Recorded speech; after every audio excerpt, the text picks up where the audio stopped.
வணக்கம். சிறகடிக்க ஆசை சீரியலில் இனி நடக்க போகுது அப்படின்னு தான் பார்க்க போகிறோம். இங்கே சுருதி வீட்டில் பணத்தை வாங்கிட்டு, நான் வாங்கின விஷயத்த யார்கிட்டையும் சொல்லிடாதாங்க அப்படின்னு சொல்லி ரோகிணி சொல்லிவிட்டு நேராக வித்யா வீட்டுக்கு போகிறாங்க. வித்யா வந்து சொல்கிறாங்க, உன்னை யார் வீட்டுக்கு வர சொன்னா அப்படிங்கும்போது, நான் உன்னைய பார்க்கலாம் வரலடி, உன் ஃப்ரெண்டில் நான் கிடையாது அப்படிங்கும்போது, அம்மா தப்பிச்சம்மா பொழைச்சம்மா, நீ மட்டும் என் வீட்டு பக்கம் வந்துடாத அப்படிங்கிறாங்க. உன் வீட்டுக்கு ஆசையாக வரணும்லாம் வரல, எனக்கு வந்து மரியாதை முக்கியம் அப்படிங்கும்போது, நீ தான் என் மரியாதையே முருகன்கிட்ட கெடுக்க, நான் கெடுக்கலை அப்படிங்கிறாங்க. அதெல்லாம் இருக்கட்டும், உன்னுடைய வருங்கால கணவரை வர சொல்லு அப்படிங்கும்போது, அவரே எதுக்கு வர சொல்கிற, மறுபடியும் 1,00,000 வேணும் 2,00,000 வேணும்னு கேட்க போறியா அப்படிங்கிறாங்க. நான் எதுக்கடி கேட்கணும், என்கிட்ட பணம் வான்னா வராது, எனக்கு பணம் தர 1000 ஆள் இருக்குது அப்படிங்கிறாங்க. நீ தான் எப்படினாலும் ஏமாற்றி யார்கிட்டனாலும் பணத்தை வாங்கிடுவியே, உனக்கு ஒரு கதை நடக்கணும் அப்படின்னா நீ என்ன வேணாலும் பண்ணுவேன்னு தெரியும் ரோகிணி, இங்கே சும்மா கிடந்து முருகனை கூப்பிட்டு ஏதாவது இடக்கு வேலை பார்த்துட்ருக்காத அப்படிங்கிறாங்க. உனக்கு தர வேண்டிய பணம் இதில் இருக்குது, இல்லை 1,00,000 இருக்குது, முருகனை வர சொல்லு அப்படிங்கிறாங்க. கொண்டா நான் கொடுத்துருவேன் அப்படிங்கிறாங்க. நீங்களாம் கொடுக்க வேண்டாம், உன்னையெல்லாம் நம்ப முடியாது, நீ என் ஃப்ரெண்டாக இருந்தால் கூட நம்பியிருப்பேன், இப்போ நீ என் ஃப்ரெண்டு இல்லை, அதனால் நீ எனக்கு எதிராக என்னன்னாலும் செய்யலாம் அப்படிங்கும்போது, ரோகிணி உனக்கு எதிராக நான் செய்யணும்னு நினச்சோம்னா உன்னை பற்றி ஃபுல் அண்ட் ஃபுல்லாக எனக்கு தெரியும். நான் நினச்சேன்னா மாமியார்ட்டியோ ஏன் முத்துட்ட சொன்னால் போதும், டார் ஆயிரும், டர் ஆயிரும், பார்த்துக்கோ அப்படிங்கிறாங்க. என்னடி நீ முத்துக்கு மீனாக தானே இப்போ சப்போர்ட் பண்ணுவேன், என்னை தான் உனக்கு பிடிக்கலையே அப்படிங்கிறாங்க. ஆமாம், அவங்க சரியாக இருக்காங்க, நீ சரியாக இல்லை, அவங்க வந்து இந்த மாதிரி யாரையும் ஏமாற்ற மாட்டாங்க, பொய் சொல்ல மாட்டாங்க அப்படிங்கிறாங்க. மீனா வீட்டில் என்ன நடந்துச்சு தெரியுமா அப்படிங்கிறாங்க. என்ன நடந்துச்சு அப்படிங்கிறாங்க. உங்கள் சீதா யாருக்கே தெரியாமல் கல்யாணத்தை முடித்து வச்சுருக்கா, வேறு வழியே இல்லாமல் சீதாவை கல்யாணம் பண்ணி கொடுக்காங்க.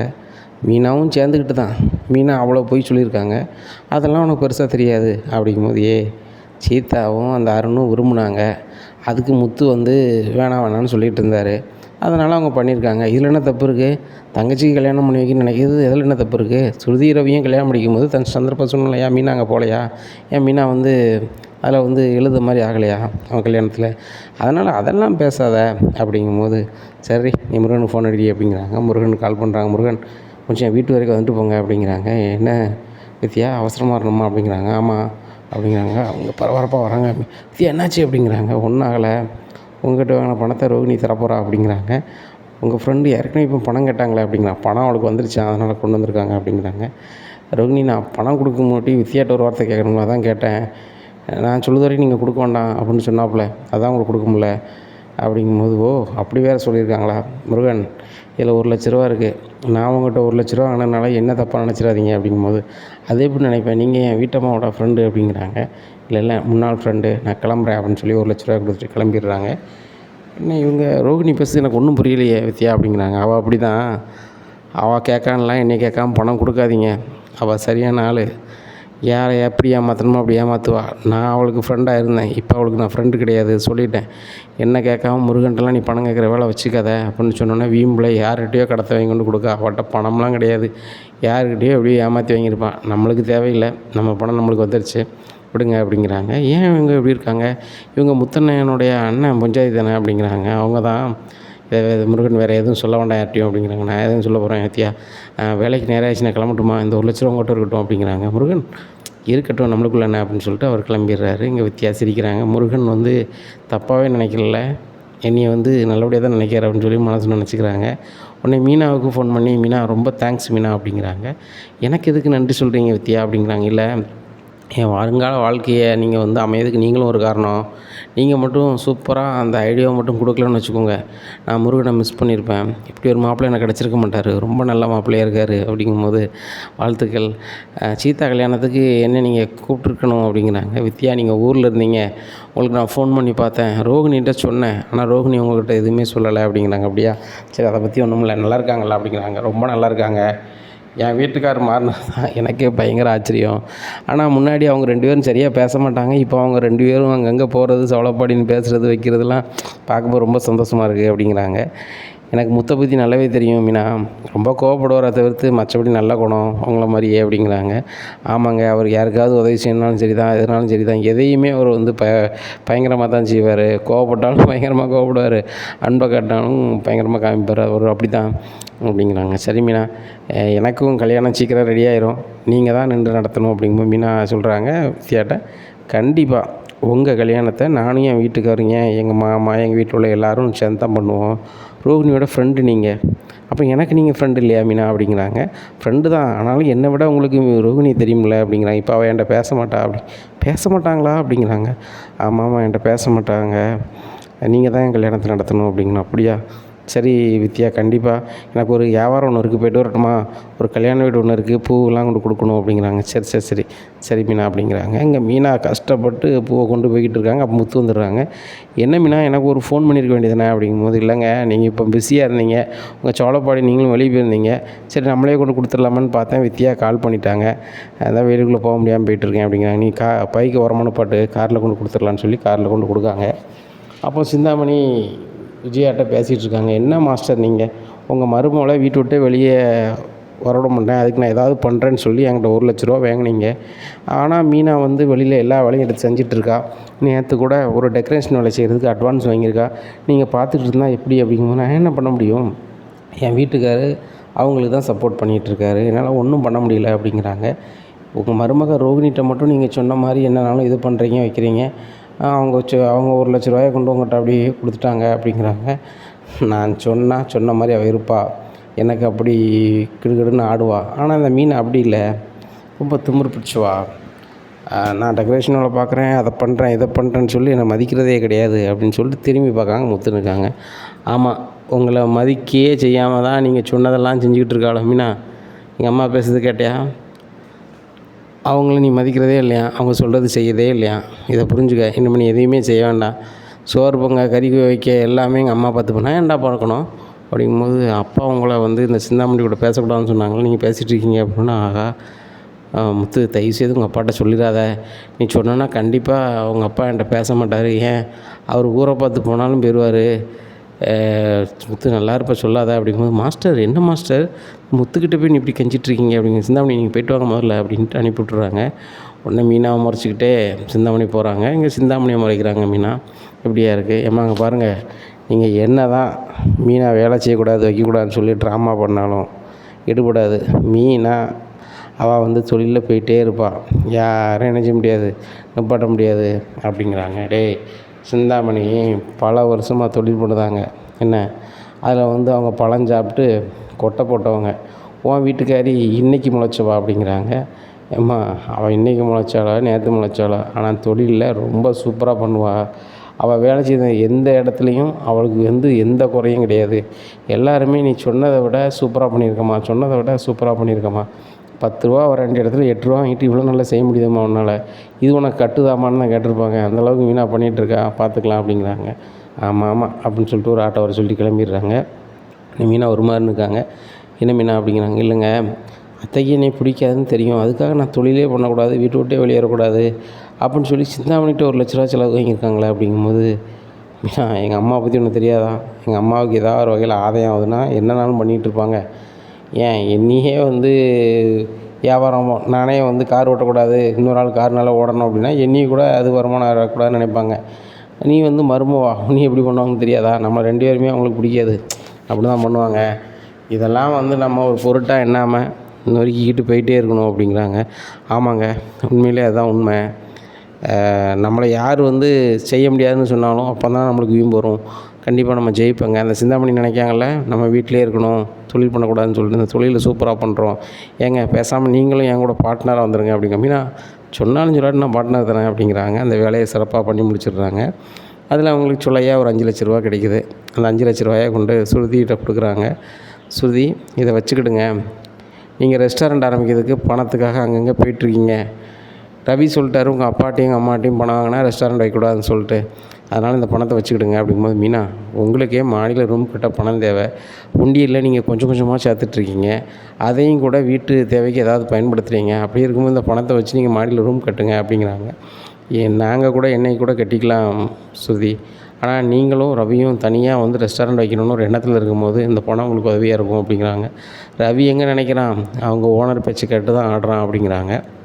சரி அதெல்லாம் கொஞ்சம் காலம் தான், இந்த பணத்தை வச்சுக்கிடுங்க அப்படிங்கும்போது, இல்லை நான் வேண்டாம் அப்படி பண்ணிகிட்டு இருக்கும்போது அண்ணாமலை வந்துடுறாங்க. என்னம்மா என்ன நடக்குது அப்படிங்கிறாங்க. அங்கிள் இந்த மீனாவும் முத்தும் வந்து சம்பாரித்து ஒரு 5,00,000 கொண்டு வந்திருக்காங்க, இதை என்னையும் வாங்கிக்கோன்னு சொல்கிறாங்க அப்படிங்கிறாங்க. என்ன மீனா உங்களுக்கு தேவைக்கு இல்லையா அப்படிங்கும்போது, இல்லைம்மா ஸ்ருதிக்கு இது பயன்படும்ல அப்படிங்கும்போது, ஏன் உங்களுக்கு பயன்படாதா மீனா? மாமா மாடியில் ரூம் கட்டுறது இவங்களுக்கு பணம் தேவை, இவங்க வச்சுக்கிட சொல்லுங்கள் அங்கிள் அப்படிங்கிறாங்க. ஏம்மா ஸ்ருதி சொல்லுறது சரிதானம்மா அப்படிங்கிறாங்க. இல்லை அங்கிள், நாங்கள் வந்து எப்போனாலும் பண்ணிப்போம், ஆனால் வந்து ஸ்ருதிக்கு வந்து ரெஸ்டாரண்ட்டுக்கு இது ஆகும்ல அப்படிங்கும்போது அண்ணாமலைக்கு ரொம்ப சந்தோஷமாக இருக்குது.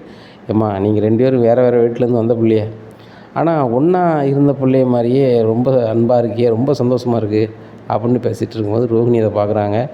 நீங்கள் 2 பேரும் ஒன்றா ஆகிட்டு தானே என்ன வந்து விலக்கி விட்டீங்க, உங்களை 2 பேரையும் பிரிக்கிறதுக்குள்ள வேலை என்னை பார்க்க பாரு அப்படின்னு சொல்லி மனசுக்கு நினைக்காங்க.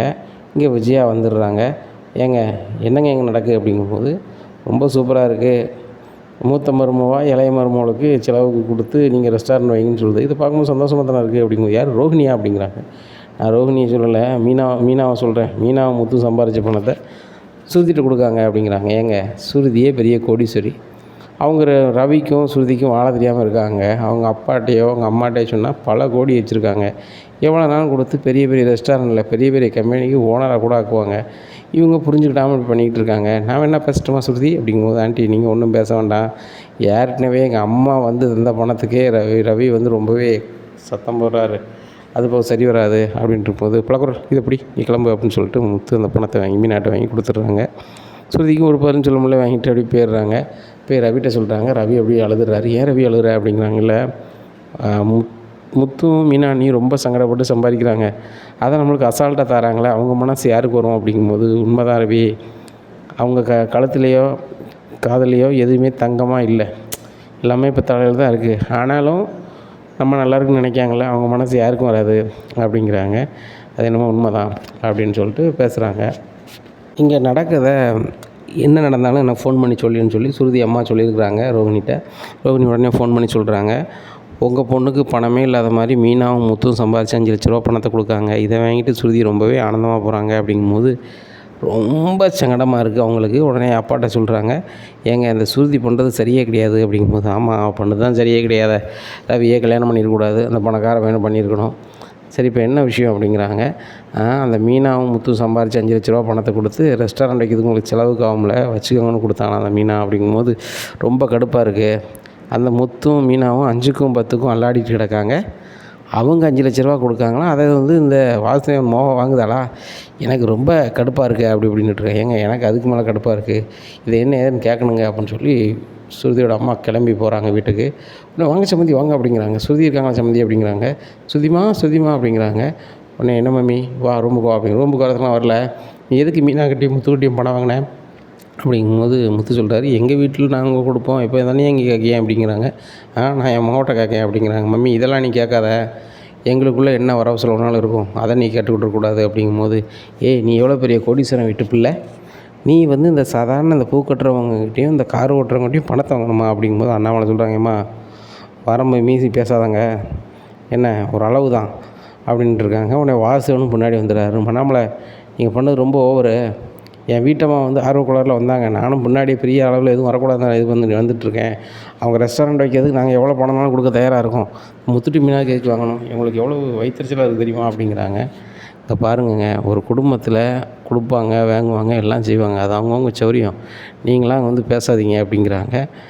அண்ணாமலை இது சரி கிடையாது அப்படிங்கிறாங்க. பார்த்துக்கலாம் நீங்கள் கிளம்புங்க அப்படின்னு சொல்லிட்டு சொல்லிடுறாங்க. இங்கே வாசுதேவன் ரொம்ப கடுப்பில் சுதாவை கூப்பிட்டு போயிருந்தாங்க வீட்டுக்கு. சுதாவுக்கு ரொம்ப கடுப்பாக இருக்குது, ஏங்க இந்த ரோகிணியை வச்சு ஏதாவது பண்ணி ஆகணுங்க அப்படிங்கிறாங்க. அந்த முத்தும் மீனாவையும் ஸ்ருதிக்கு ரவியும் பிடிக்காத அளவுக்கு பண்ணிடுவோம் அப்படின்னு சொல்லிட்டு சொல்லுதாங்க. சரிங்க ஏதாவது பண்ணுங்க அப்படிங்கிறாங்க. ரோகிணிக்கு ஃபோன் பண்ணி, ரோகிணி காலையில் வீட்டுக்கு வந்து சேருங்க அப்படிங்கிறாங்க. எனக்கு ஒரு பார்லர் வேலை இருக்குது அப்படிங்கிறாங்க. பார்லர் வேலை செஞ்சால் எவ்வளோ கிடைக்கும் அப்படிங்கிறாங்க. 1 லட்ச ரூபா கிடைக்கும் அங்கிள்னு சும்மி அது சீனை போடுறாங்க. எதுக்கு சீனை போடுறாங்கன்னா, 1 லட்ச ரூபா தானே நான் தரேன்னு சொல்லிடுவார் அப்படிங்கிறதுக்காக. ஆனால் அந்த வேலை 20,000 ரூபா வேலை தான். 1 லட்ச ரூபா தானே, நான் 2 லட்ச ரூபாயை தரேன், காலையில் வீடு வந்து சேரு, அந்த வேலைக்கு வேற ஆளை போக சொல்லு அப்படிங்கிறாங்க. சரி அங்கிள் அப்படின்னு சொல்லிட்டு ஃபோன் பண்ணி அந்த வேலையை மாற்றி விட்டு ரொம்ப சந்தோஷமாக காலையில் வீட்டுக்கு வராங்க. இல்லை 2 லட்ச ரூபா இருக்குது வச்சுக்கோ, ஏற்கனவே தர வேண்டிய 2 லட்ச ரூபா தர வேண்டாம் அப்படிங்கிறாங்க. என்ன அங்கிள் சொல்கிறீங்க அப்படிங்கிறாங்க. ஆமாம், எனக்கு நீ இந்த உதவி செய்யி, இந்த முத்து மீனாவும் ஸ்ருதி ரவிட்ட பேசவே கூடாது, அதுவும் காலத்துக்கும் பேசக்கூடாது, அந்த மாதிரி பண்ணணும் அப்படிங்கிறாங்க. என்ன அங்கிள் பண்ணணும் அப்படிங்கிறாங்க. ஸ்ருதிக்கு அந்த வீட்டில் நகை நாங்கள் கொடுத்துருக்கோம், அவள் வச்சுருக்கா, அந்த நகையை எடுத்து முத்து மீனா எடுத்த மாதிரி நீ பண்ணணும். அது நாங்கள் வந்து சொல்லும்போது கண்டிப்பாக வந்து அந்த நகை அவங்க இடத்துல இருக்கணும் அப்படிங்கிறாங்க. அப்படியா சொல்கிறீங்க அப்படிங்கிறாங்க. ஆமாம் அப்படி தான் சொல்கிறேன் அப்படிங்கிறாங்க. உடனே சரிங்க நான் அதை பண்ணிடுறேன், இது என்னால் முடியும் அப்படிங்கிறாங்க. எப்படியாவது பண்ணுதே ரோகிணி அப்படிங்கிறாங்க. சரி ரைட் அப்படின்ட்டு வீட்டுக்கு போகிறாங்க. வீட்டுக்கு போனோன்னே விஜயா கேட்குறாங்க, ஏதோ பார்லர் வேலை இருக்குது, ஒரு 20,000 கிடைக்கும்னே சும்மா வந்திருக்கேன் அப்படிங்கிறாங்க. ஆண்டி நான் சூப்பராக பண்ணதுனால 20,000த்துக்கு 40,000 தந்துட்டாங்க, நான் ரூமில் போய் பேக்கில் எடுத்து வரேன் அப்படிங்கிறாங்க. ஏன் இதில் எடுத்து கொடுத்தானே இல்லை ஆண்டி அப்படிங்கிறாங்க. ஏன்னா அதில் 2 லட்ச ரூபா இருக்குல்ல, எங்கே போய் எடுத்தால் ஆண்டி பார்த்தா மீதி தரமாட்டாங்கன்ட்டு ஏன்னா ரூமில் போய் 40,000 எடுத்து கொண்டு கொடுக்காங்க. அப்போ பார்லர் வேலைலாம் செமையாக செய்வ போல், இப்போ தான் போனால் அதுக்குள்ளே வந்துட்டேன் அப்படிங்கிறாங்க. ஆமாம் ஆண்டி அது ஒரு சின்ன வேலை தான், அந்த சின்ன வேலையை செஞ்சால் பெரிய வேலை தரேன்ருக்காங்க அப்படிங்கிறாங்க. ஓ இதுக்கே 40,000 தராங்கன்னா அப்போ பெரிய வேலைனா 40 லட்சம் தருவாங்களா அப்படிங்கிறாங்க. ஆண்டி 40 லட்சம் தர மாட்டாங்க, ஒரு 4 லட்சம் தருவாங்க அப்படிங்க. சரி சரி எல்லாம் லாபம் தானே அப்படின்னு சொல்லி வாங்கி வச்சுட்டு அவங்க பாட்டில் கிளம்பிடுறாங்க.